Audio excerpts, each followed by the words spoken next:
gentlemen, welcome down and welcome back to episode 55 of the Down South Photo Show. We've had a couple of weeks off and it feels like we've had 3 months off. No, it doesn't. That's for me. A lot has happened in the last couple of weeks, which we will talk about tonight.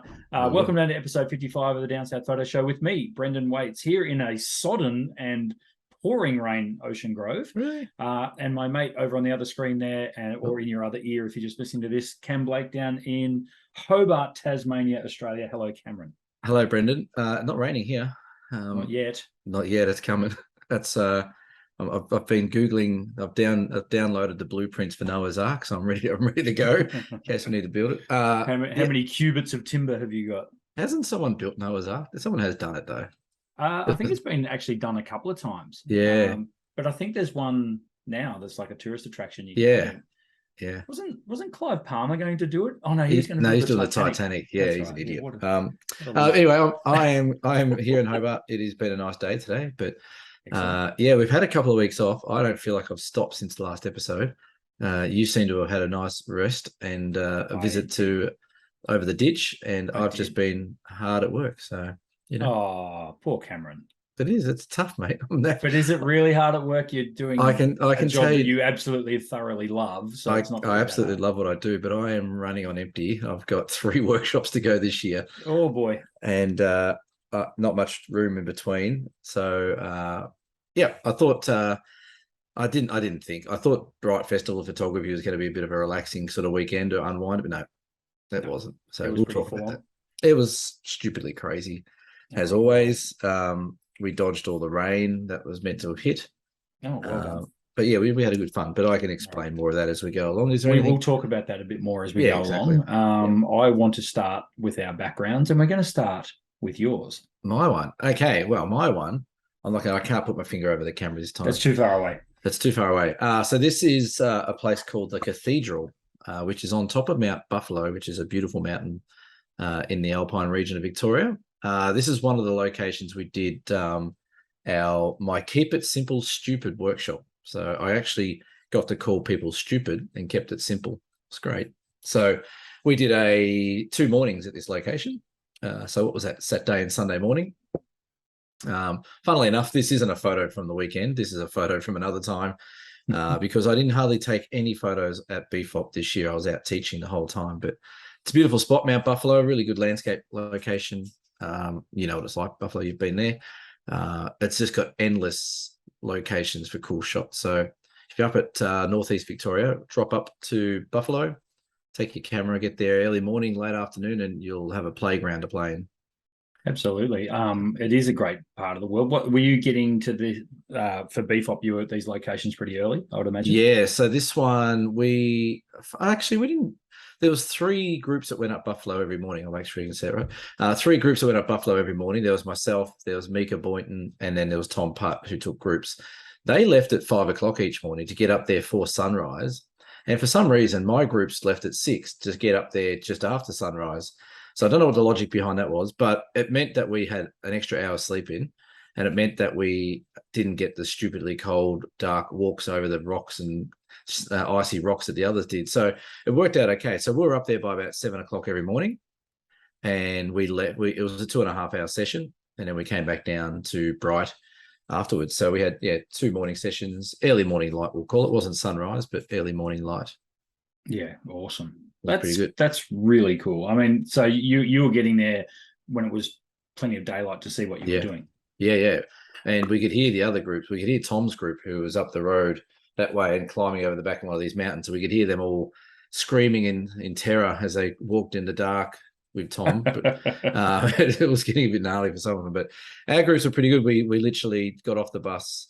We did about a half-hour session, how to set your camera up nice and easy for your landscapes, using a very simple method that I put out there in regards to aperture, your composition and your time of day. You just get it all right, lined up. It makes it easy. And then pretty much let them loose into the paddocks, and off they went.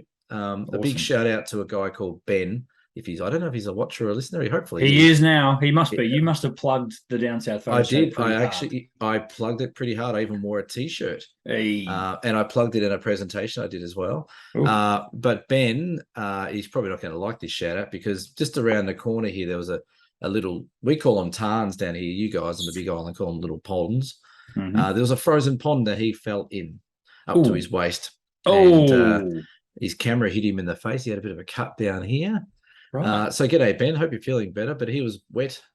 He wasn't too miserable though. He was pretty happy about the whole thing. He was okay. His partner, who was there as well, as most caring partners would do in the photography scene, went, well, he's an idiot. It's his fault. Don't care. Yeah. So we moved on from there. But well done. Yeah, beautiful Mount Buffalo, and not as green as your background. Yours looks like something out of Ireland or something. Oh, I don't know where to start. I had an absolutely wonderful time over in New Zealand across the ditch. And I'm going to try. There we go. Can you see that all right? Yeah, it looks good. Yeah. So that was, this is literally my brother's backyard. So my brother lives just south of Napier, just out of Havelock North. For those of you playing along at home that might know the area, it's Hawke's Bay in New Zealand. Yeah. And he's got about 7 or so acres, and his property borders the Tuki River, which is world famous for its. That's a great name for a river. It's a good name, isn't it? Yeah, the Tuki, the Tuki, and it's world famous for its trout fishing.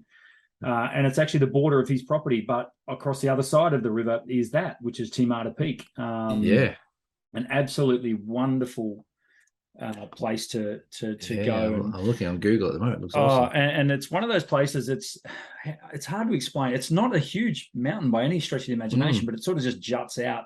Yeah. And the amazing fun fact about Timata Peak, we were up there. We went up. You can do if I point correctly, just there in that little saddle. There's a little viewing platform there. So from where my brother's farm is to the top of Timata Peak, it'd be 5 kilometers. So that's what we're looking at there. And on the top of the mountain are shells that are buried in the soil, that are in the rock and in the soil. Right. So this was the seafloor. Yes. A few 100,000 years ago. And of course, if you know New Zealand, you know it's on the Pacific Rim of Fire and gets a lot of volcanic action, a lot of tectonic action. So that was jutted up a few 100,000 years ago. I love the trees there in the valley and the sun catching some, and it's just awesome, isn't it? Yeah, it looks really cool. Yeah, looks, and of course so green.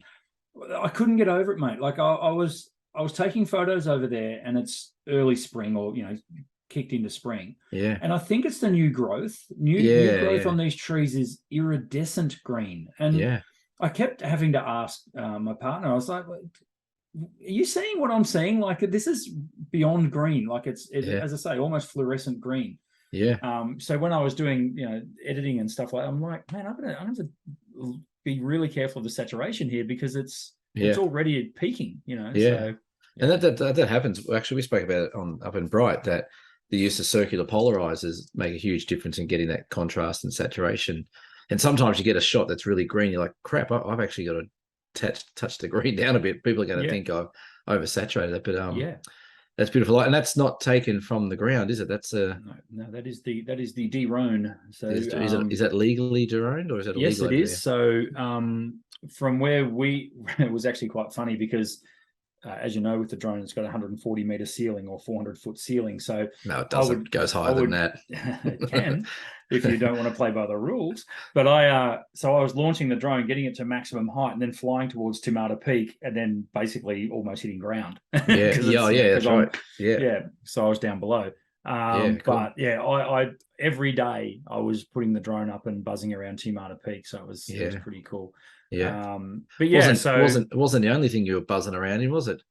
No. That was cool. My brother has a lot of toys. Yeah, he does. I do like that toy he had. Yeah, there was lots of different modes of transport, shall we say, from sports cars and boats and everything electric, and a very, very powerful off-road buggy that he's got as well. So we had a blast, and it's always good to see family, of course. I wasn't over there to take photos, but of course, as if I could help myself. Yeah, that's right. In a place like that, absolutely magnificent part of the world. So New Zealand is a pretty special place. Yeah, I must say. and to our listeners, most people, when they do New Zealand, it's all about the South Island, and I totally get that. The South Island is nuts. Like it's very, very impressive, incredibly dramatic scenery and all that sort of stuff. If you give yourself an extra week, see more of the North Island. It's actually, I think there's parts of the North Island that are very, very well kept secret, and this is one of them. The Hawke's Bay region. It's known as the food bowl of New Zealand. There's massive irrigation areas through there. They grow everything there. All kinds of stone fruit, lots of apples, all through that area. Obviously, there's a few sheep there, Cam. No, and in New Zealand. I know. A lot of dairy there as well. So it's it's is that because does it have like volcanic soil there? Yeah, the soil's incredibly rich. So Mount Ruapehu, which is in the central part of the North Island, just to south of Lake Taupo, when that exploded, the wind was blowing in a certain direction that actually blew most of the soil towards Hawke's Bay. Right. Okay. So this area got completely covered when Ruapehu did its big eruption. I couldn't give you the year when it was, but so the soil here is incredibly fertile and incredibly rich. So and my brother is a irrigation specialist, so he's in the right area for that. He certainly is. It reminds me a bit as you head up towards the northwest of Tassie. Here we've got rolling hills like that. That's all volcanic soil is there as well. So you get all that beautiful greenness. So, well, there you go. Look at us too with our pretty fantastic backgrounds of places we've been recently. Yeah, no, it was absolutely awesome. It's good. So let me let's read some notes here for a sec. So you've just got back from Bfop, and it also says here you're now a finalist for the is that Tourism Tassie Awards? It is, yes. When we were away, we got an email saying that we've become one of the finalists for the Tasmanian Tourism Awards, which was pretty cool. It was a pretty grueling application that I had some help with from people that we don't shout out on the show anymore because they get embarrassed. So we had a little bit of help, but we entered in the adventure tourism category based on the overland track and all the things that we do with photography, and we've become a finalist. So we get to go to the gala on the 4th of November. It's $199 to go to this gala. And I can tell you now, folks, I am drinking $199 worth of free alcohol while I'm there. Where is the gala? I think it's at the Rest Point Casino. I think it's at some fancy black tie thing. Yeah, I can. Can you imagine me in a black tie? I'm available. No worries. I'm free. Okay, yep. So let's go. Right, well, you can go on my place.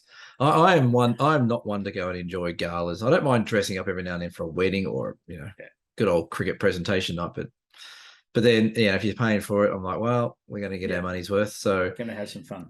We're going to have some fun. So that happens early November. We find out if we win anything or not. But so that was pretty exciting. Yeah, that's a feather in your cap, mate, to be a finalist in something like that. Yeah. Your hard work's paying off. Absolutely. And just got back from Bfop. A shout out to anyone who's listening who went to Bfop. I know I met Mel in person. Ah, yeah, nice. He's a lovely gentleman. He's still a Canon user. Is he? Did he ask why I haven't replied to him for doing one of his prints? You know what? Your name wasn't mentioned once. So I think he stands to reason, because I think I've been ignoring him, not on purpose, Mel, but I've been a busy boy. But yeah, he came on a couple of workshops of mine and had a great time. But yeah, again, he's still a Canon user, but he wore it on the chin pretty well. There was lots of Canon jokes. Even the whole festival is sponsored by almost every camera brand but Canon. So Canon just get chewed out like nothing else, which is fantastic. But so shout out to everyone who listens, who came along, and for those who came up and introduced themselves, said good day. It's really hard sometimes to remember faces and names. And big shout out to Matt and Nick, who organised the festival, and all the presenters. We had close to 450 people there. We had 20 or 30 instructors, over 2,000 workshops. It was just nuts. So we did presentations, workshops, shenanigans, fair bit of drinking went on, a few games going on. So yeah, it was really good. So they've already put out, when this comes out on Friday, there'll be tickets available for 2023 over the weekend. So link in description. Oh, no, I'll do the link. You won't. That's right. Linked in description. So yeah, October 6 to 8, 2023. Yeah. So yeah, it was really good. Brilliant. So we had a great time, and it really sort of gives you a bit of a buzz. It re-energizes you a bit when you come home, and really, really good networking place as well to meet all people and who want to come to Tassie and stuff like that. I really think, I know we're talking off air, the date doesn't work great for you, but I really think Camera and Photos should make an appearance or sponsor or do something. Right. Well, let's see where we are in 12 months' time. But it sounds good to me. I had every intention of getting there this year, but we had a little clash of dates, but that's okay. We can make it work. I mean, we'll make things happen if we need to, which leads us to our main topic for discussion. So Bfop stands for the Bright Festival of Photography. And it's basically a meeting of the minds where you get people who are very, very keen on their photography to come along and talk to guys like yourself, guys and gals like yourself who are interested in teaching the stuff. That's right. They're interested in teaching photography. And we want to talk about whether it's worth going to something like this. Now, clearly, full disclosure, Cam is part of the festival, so he's going to push its barrow pretty hard. But let's take your Bfop hat off for a little while, Cam. Oh, I can take it off. Don't worry. Yeah.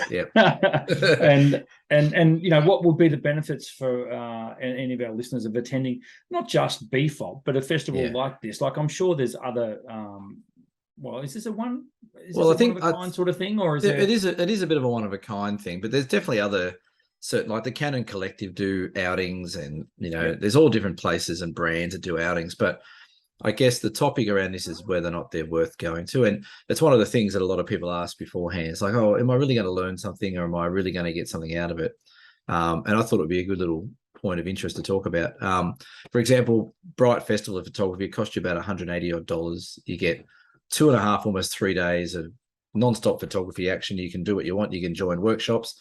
You can listen to presentations. They had a trade show there. You can buy gear. They have all gear specials. And so I really think, it's not necessarily about learning more about your photography, but I think, as I was saying, it's a really, really good networking opportunity as well to meet like-minded people that might live in the same state or use the same brand or follow the same sort of genre of photography. It covers all genres. So I really think they are worth it. Again, I've got a investment in this, obviously, because people come along, that helps us. But there was a lot of newbies that came along this year, and they've already started wanting tickets for next year because it was just such a great vibe, such a great sort of little community feel about the whole thing. So I think they're definitely worth it. But having said that, I've also met people who think that they're not worth it and think they can learn more from their photography from researching online or researching in books or, sticking to their little camera clubs and stuff like that, which is fine. But I think it's worth it. But I don't know, have you ever been to any big things like you would have gone to trade shows and things like that? Oh yeah, back in my camera house days. I went to a lot of trade shows and AGMs and that sort of stuff, but nothing like this. Nothing ever like this. I've never actually attended a workshop as a student or anything like that. I run workshops, but I've never been to one. I think the question for me is that, like, how you say there's a heap of different workshops going on. How does that work? How do you facilitate that? Do I get my ticket and then have to book into the workshops before they fill up? Or you do. So we'll use Bright as an example, and this is sometimes an example of maybe why it's not worth people going. Is because what they do is you pay your ticket price, and then they give you, it's almost like what they call Bfop cash. They give you a certain amount of cash. And each workshop, depending on where it is, who it is, how long it is, what it is, will have a different Bfop cash value. So on average, most people can book sort of 3 or 4 workshops over the 2.5 days, and then you're allowed to actually chip in real money to buy more if you want to do that. The downfall with this is that every year without fail, it's become a complete piss take now, that every year when it goes live that you can go and book all your workshops, the whole site crashes. So this year it took 3.5 seconds for the site to crash. So then everyone's like, well, I had all my stuff in the cart to book out. I wanted all the things I wanted to do, and it's all gone tits up and not work. So that's one reason why you might not go, if you don't like the stress of having to try and rush to go and book things or compete against other things to book things that may not work for you. But yeah, pretty much you go in there and say, look, I love landscapes. So I'm going to do a landscape with Cam. I love doing food photography. I'll go do a food shot with Carl. I love doing sports. So I'll go do a sports photography one, or animals, or whatever it might be. And then you just pick which ones you want. And then if you've got extra money, you can go and buy extra workshops that fit in the slots that you want. So you can go hard or you can go easy. So some people literally went workshop to workshop to workshop to workshop the whole way through the weekend. And by Sunday night, they were dead. Pretty much they just done. Yeah.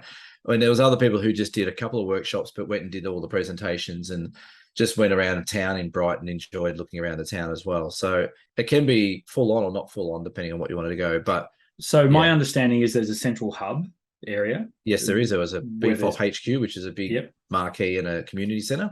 And where was that set up? That was set up at the Bright Community Centre, which, if anyone knows Bright, top end of the main street where the shops are behind, where the bakery is and the old post office. Yep. Just out the back there. Yeah, and they put up a big marquee as well. Cool. In the community centre, they had brands. They had all they had Nikon, Olympus, formerly known as. They had Camera House from Croydon, who had heaps of deals on. Nigel was there. Nigel was there. Low Pro Bags. What else do they have? They had the guys from Lower Lenses. I can never say it properly. Yeah. Sorry, Adam, if you're watching. They lent me a beautiful 9mm lens for my little Leica, which is great. And yeah, heaps of other things there. And you could go along. They had Nikon are incredible. And I know I harp on about how crap Nikon's menu systems are, but they had like hundreds of items you could borrow. So if you wanted to go borrow the 400mm 2.8 Nikon lens, it was there. You just pick it up for the day and away you go. It's yours for the day. Brilliant. If you wanted to try all the new Z series cameras, they had multiple bodies. You just pick one up and go. Same with Olympus. Olympus had even had that 100 to 400, that white pro lens. Mm-hmm. People got to play with that. There's only like 4 of them in the world. I was going to say there's only like 1 or 2 in Australia. Having said that, though, there was a guest at the Bfop who was walking around with one hanging off his shoulder. I'm like, is that the one off the table? Is that yours? He goes, no, that's mine. I'm like, you lucky bastard. Yes. So, yeah, if you want to try gear out, it was really good for that as well. And I think that's where these trade shows, AGM, festival things work well, is that you can sort of get your hands on things without having to pay for them or, line up for them. They're always just there to borrow. So, yeah. Great. So, yeah, it was good. So, yeah, I think they're worth it. I think one of the workshops I did was the Keep It Simple Stupid workshop, which is all about stop getting on YouTube, which is counterproductive to what we're doing right now. But don't get off YouTube right now. Get off YouTube right now. Cut it. But all the people some people just go down that rabbit hole. We all do it based on whatever interests we have. Of course. But you go down that rabbit hole of YouTube about how to do this or that. And some people find that's the way they want to learn, but other people like learning hands-on. And this is where I think these type of things are better. Excuse me, because they are more hands-on and you get to talk to the professionals directly. We had about 20 people per group, which is okay for 2.5 hours. 2 hours or so gives everyone 6 minutes of my time, each person. But, you do it as a big group and then you just walk around and help people out. And all the feedback I got from my workshops is people loved them and got a lot out of them and learned, ironed out a few creases that they weren't sure about and stuff like that. So yeah, I'd say they're worth it. But yeah, I mean, from my perspective, just looking at the caliber of presenter you had at Bfop, I mean, there was a venerable who's who of Australian photography that were running these workshops, your good self included, and you can't buy experience. No. But I suppose in this sort of instance, you kind of can. Your ticket gives you access to these great minds who it's only going to be good for your photography, right? I mean, you and I have banged on for ages on the podcast now about spending your money on actually getting out to these locations, which is 100% true because that builds your experience and builds your knowledge base.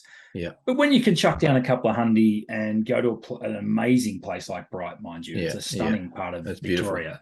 Yeah. And have access to that amount of knowledge. Well, then, I mean, to me, it sounds like a downright bargain. And the thing I love about Bfop is, and you're right, like, you check your ego at the door, but it is a lovely feeling to think that people are coming along to sort of learn off you from what you do, which I still struggle a bit internally that people want to learn what I do. But it's such a great environment that there is no ego. So you can walk up to any photographer that's there and say, hey, I don't get this. Or, hey, I love how you did that. Can you please tell me how you did that? And I can kid you not, every single one of them will stop and give you the 5 minutes of time to talk to you. Whether or not they've got a pie and a coffee in their hand waiting to have a lunch break, they'll put it down and help. So it's a really, really great environment where there's none of this, oh, sorry, I'm too good to talk to you, go away. It's very interactive. It's very warm. It's very community-based. And I think that's the one thing I take out of it as a professional myself is that you can actually admire the peers that you're working with, because we're all at the same level of what we want to achieve, and we're all there to really help these great people enjoy what we do as photographers as well. So it's definitely worth having a look at. If you want to, even if you think you're quite good at your photography and don't need much help, the vibe around this place is incredible. Like the fun and games that we have, and an absolute truckload of prizes. They gave away, Olympus gave away an OM1 and a 12-100 kit, which is like 4,500. Nikon gave away a couple of things. Fuji were there as well. The guys at Fuji were there. They gave away a heap of stuff. Like there's just things going away everywhere. We did a silent auction as well. Cool. We did some fundraising. Olympus, because of the weather, Olympus, or artists formerly known as, had 350 Olympus rain jackets they wanted to get rid of. So they brought them along, and people had to put a gold coin donation in it at registration to get a jacket, and they raised $21,500 for charity. Wow. Brilliant. Yeah, and the silent auction, we raised almost $7,000 for charity, and then there was also a few other auctions they did on stage. So I think overall they would have raised it close to $35,000 for really good causes. So, again, if you're proficient at your photography, but you just want to hang out with like-minded people, this is the place to come along. And I think that's what these events are really good for. And like you said, Bright's beautiful. You don't have to hang around HQ. You can just go in your spare time, take your camera and go up Buffalo, or walk around town, or do what you need to do. So it was good. And do they have photography competitions? They do. Yeah, they do. Yeah, so there's a couple of competitions for prizes. Yeah. So Olympus have got one for the OM1 they're giving away. There was a few others there as well. I'm just trying to think, but there was definitely other competitions. And even printing. So there was a couple of people doing printing. So you go to a workshop and then bring it back, and they'll print it off for you. So KL were there as well. They're another sponsor.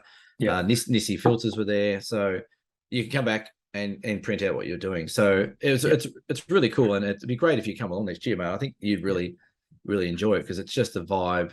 I might just buy a ticket and show up. You could buy a ticket and show up. Bring the family up, grab a house or get an Airbnb, and then come along. Perfect. Yeah, it sounds great. So as Cam said, he will link in the description to the links I'm assuming you can sign up for like pre-registered, that sort of stuff. Yeah, I think so. If you go to Bfop, or at least sign up and get the newsletter. Yeah, and that sort of stuff. I think bfopaustralia.com.au will get you all the information. Very cool. And if you're there in 2023, come and say good day. I know it's 12 months away, but they'll be loyal listeners by then.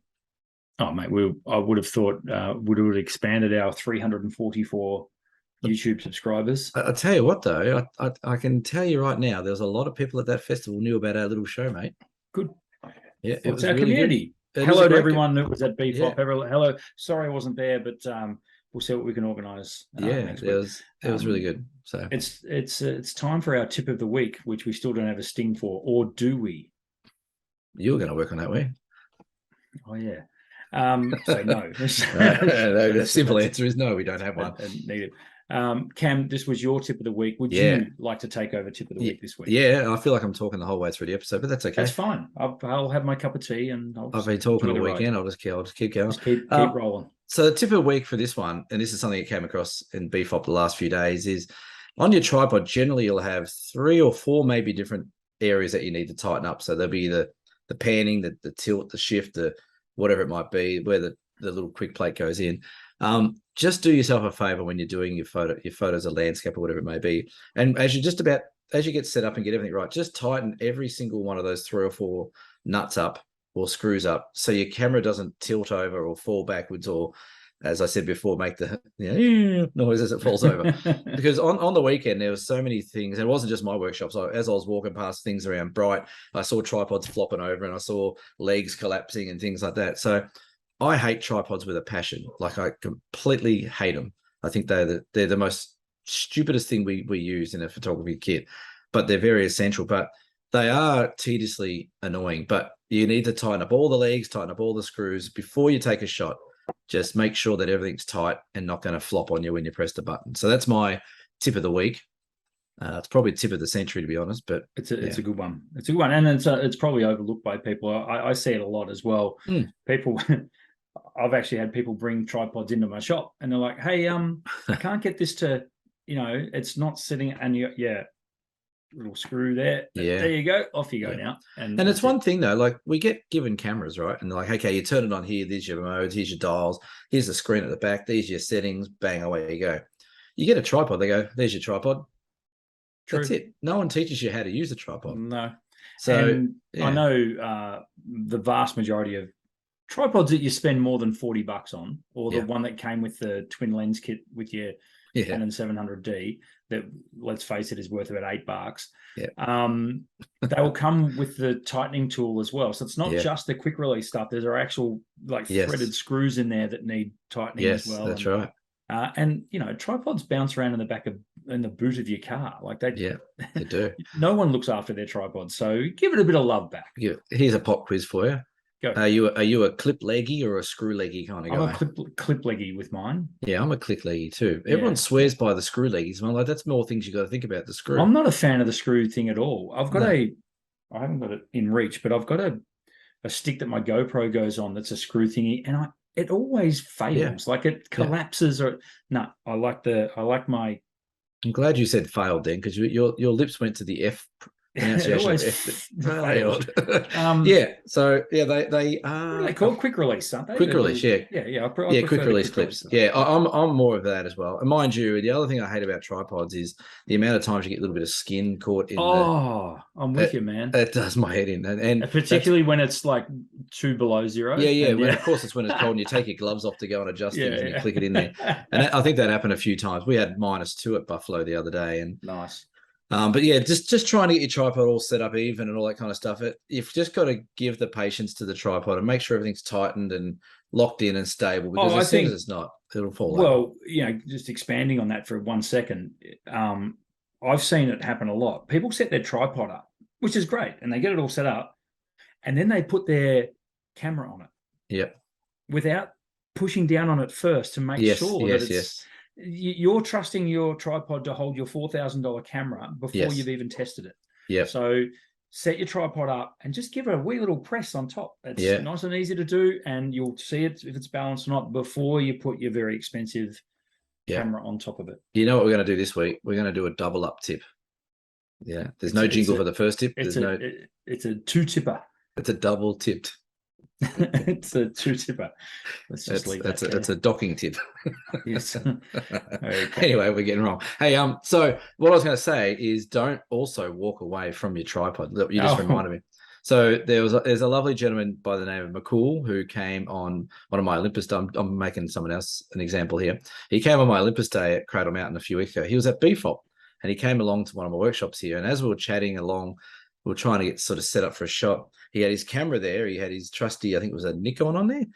And he looked away for 2 seconds, and it was in this uneven grassy bit behind me. And it's just going like that. And I just caught the camera for him. Don't forget that. I caught that for you and lifted it back up. So again, once you've got your tripod all set up, once you think you've tightened all the nuts and crannies and all that kind of stuff, don't put your camera on there and then turn away to get your filter out of your bag. I always still hang on to my strap when I'm using my tripod in case it falls over or uneven ground. So that's a double tip of the week for you. That's an absolute pro tip right there. Yeah, don't walk away from your tripod. Can I tell you a quick story about a guy who did that? I'll tell you a quick. We have time. What about a horror story? I'll quick tell you about a horror story about. I did a workshop in Cradle Mountain once, and in the first day and a half, we lost 4 cameras broken, and one of them was on a tripod that fell in Dove Lake. And there's a beautiful lake in front of Cradle. Lady turned around with a little backpack and just knocked the tripod into the water. Another guy dropped his camera on a rock out at near Cradle Mountain. And then within 5 minutes of each other, back at the Peppers Lodge, where the nice little pond is at the front, there was a lady who, same thing. She put her backpack on the ground, and then she put her tripod leg in between the strap of the camera bag. So she went to pick up and move her bag, and the camera went straight into the pond. So she was up to her waist getting that out of it. And then the catalyst of it all was a guy using a Canon, had it set up really high, almost on its highest setting, this big Canon 5D with an L series lens on it. He turned around and just knocked it, and the camera fell straight back onto the concrete path, smashed the entire back of his camera. And this is day 2 of the workshop. So there's some big examples of why not to leave your camera unattended, whilst on a tripod because it will break and someone will do something stupid. Put your camera on your tripod, take your photos, get it off, and put the damn thing away. Yeah, and if you the other thing as well, if I'm doing that and I know I'm going to turn around in my bag and fluff around or whatever, I take my camera back off the tripod and I put it directly under my tripod, so in amongst the, we used to put the kids on the beach. You were saying that day, you put it in amongst there. I put my camera in there because it's probably the last place it's going to get knocked or run over. So that's a triple tip. Wow, and a horror story. Look at us, all in one, and which leads us into everyone's favorite segment, Dear Cam, and it's just it's the Cam show tonight. Can you do this one? I'm running out of breath. No, I can answer. I can ask you the question. Right. Yeah. Dear Cam, episode 55. Make sure you answer it and make sure you pronounce the person it's from properly as well. I changed that before. Okay. This is I see. This is from the better Erin from Bfop. Yes, the better Erin of Bfop. Yep, she'll know who she is. Dear Cam, do you try to find places no one else has been, or do you look for a new take on old places? What is your advice for a newbie landscape photographer? That's a good question. That is a good question. So yeah, the better Erin from Bfop. I'm sure this is the right Erin I'm thinking of. So I think what I try and do is a bit of both, actually. So I think it's always nice, like that shot behind you. That's a postcard of that mountain and that little valley, if I've ever seen one. So I try and make sure that I get that so-called new old shot or classic shot. I try and get one of those and nail it. And I think, okay, now I've ticked that off. Now let's have a look around the other region to see if there's any new shots. So that shot that Brendan's got there, I would take that shot. If that was a classic shot of that mountain, I'd say, right, let's get it done and get it out the way. Excuse me. And then what I would do is I would then walk around and look around for different angles for shots of that mountain or that valley. So in regards to Erin's question, do I try and find places no one else has been to?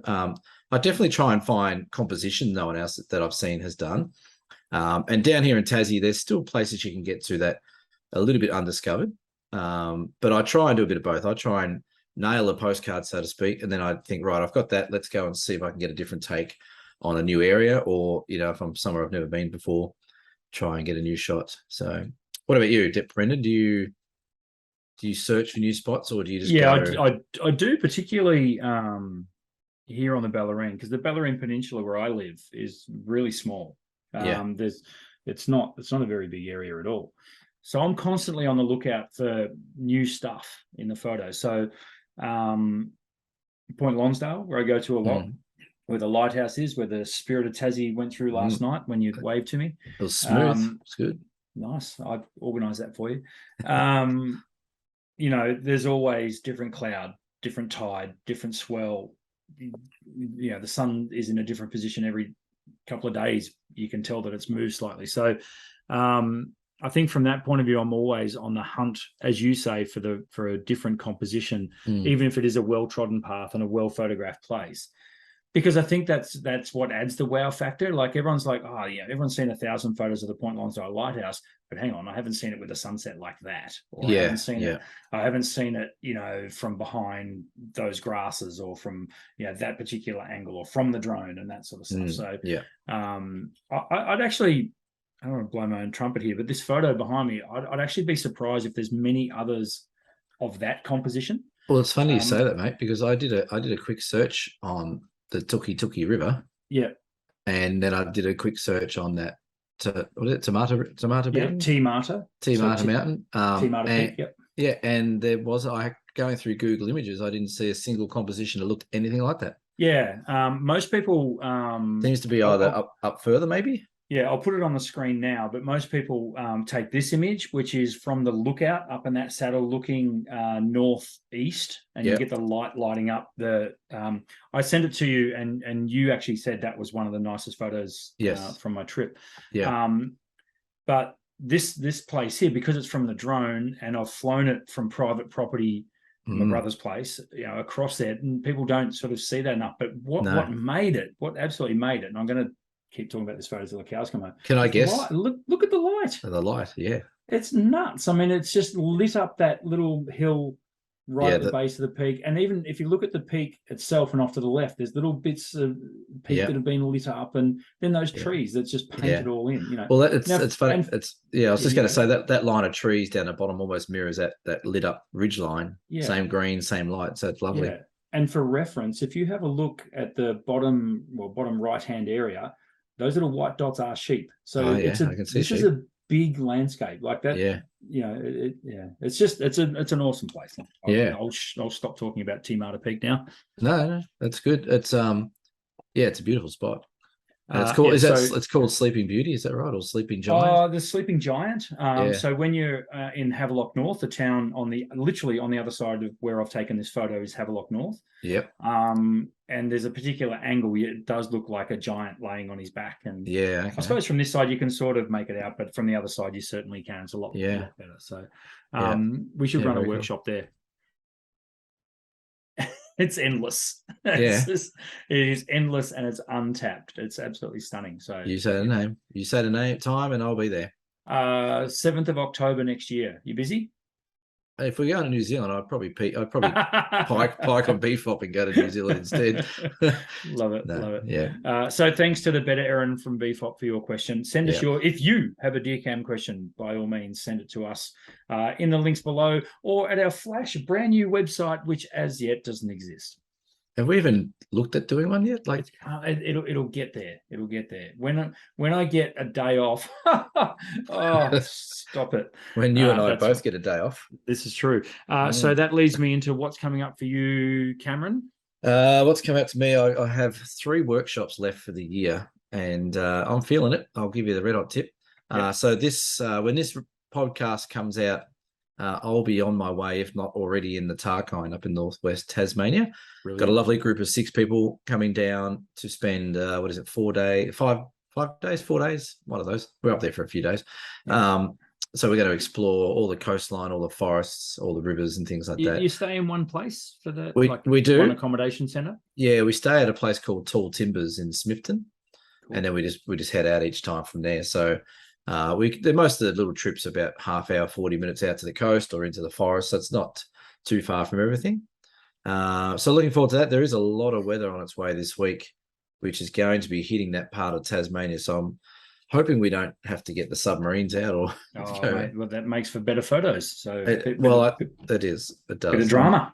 I'm looking for it, but and then after that, I'm back for another week or two, and then I've got a little trip down to the southwest, which is a little 3-dayer, and then I finish off on the Franklin River in November, and I'm done for the year. So is that the rafting on Franklin River? That is the rafting. Are we around to that already? We are around for that. I'm getting nervous. No, should we actually? Only because your boat flipped over last time. Only because last time we went out. That's right. That's the thing I'm nervous about. But at Bfop, I've got, what have I got? 1, 2, 3, 4. I got 4 people coming with me, and 3 of them were at Bfop all together. Oh, very good. So they were all talking and exchanging notes and insurance policies. And you've had a pre-brief. I've had a pre-brief. Our wonderful friend Tom Putt, he's also joining us on this trip. He's bringing himself and one of his customers along. So unfortunately, I've got 8 days on a river with Tom. I'll tell you what, though, I've seen our new book that we're doing, Tom and I, and it looks nice. Yep. It's not out yet. We're getting it proofed and all that kind of stuff, but cool, exciting. So that's me. What about your good self? Are you back to the shops? You take a few days off. Well, in my case, 9 days off, and you pay for it. Yeah, you do. Yeah. Busy. My staff did a wonderful job while I was away, of course. But there's only one me, and people like to deal with me for some crazy reason. I have no idea why, but anyway. Well, Mel used to, but not anymore. I know. Sorry, Mel. I'll be in touch. Don't call me. We'll call you. Call me, and then we'll exchange what Mel needs on the podcast. On the podcast, that's right. Yeah. So busy, and of course we are. I hate to say it, but we are now officially on the downhill run to Christmas. Yeah, I was just thinking that. Can you believe, as we're recording this, it's the 12th of October, so this goes out on the 15th. That's ridiculous. Like, how did that? No, we still go out on the 14th. How ridiculous! How did this happen, Cameron? I don't know. And Christmas is easily the busiest time for camera retail.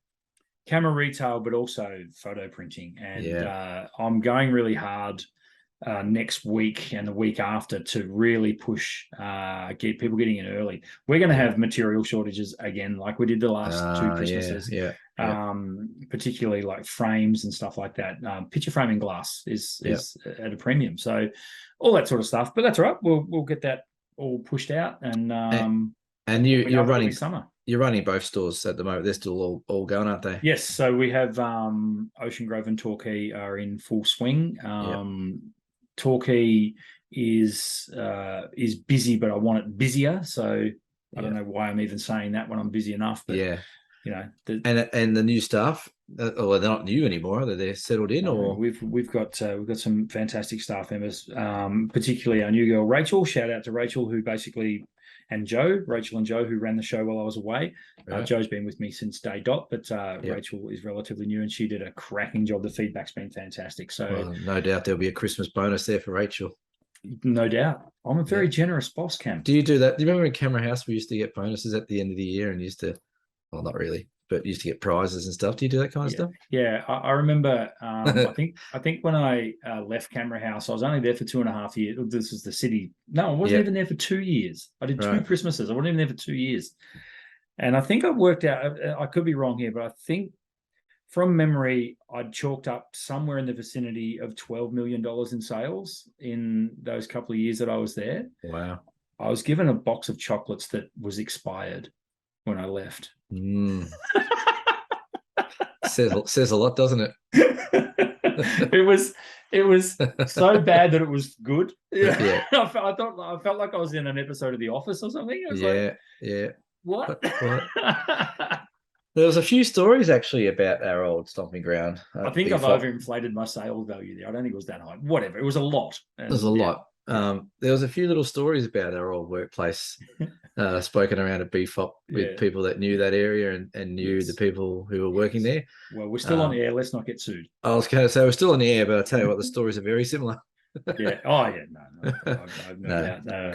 Good time. So, thanks, Cam. Good to see you back in the chair. Are we going to see you next week? You're back from the Tarkine next week, so we'll do another one. Yeah, I think we're almost good. Are we going to have a hiatus over Christmas?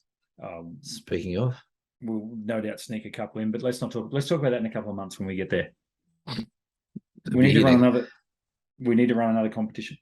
We will also, the person that won the $150 voucher for August, we've just received the voucher. Yeah. We will be in touch. ASAP. The check's in the mail. Yeah, check's in the mail. Unfortunately, it's Australia Post, and we know what they're like. But that's good. Yeah. Good to see you, mate. Good to see you had a great time with the family in New Zealand, which is awesome. Refreshed and ready to go, as I say, on the downhill run to Christmas. Thanks for tuning in, folks. This has been episode 55 of the Down South Photo Show. We will see you for episode 56 next week. We will. Bye. See you later. That's it. See you later. Oh, I can't think of anything else. I don't speak enough languages to do something smart every week.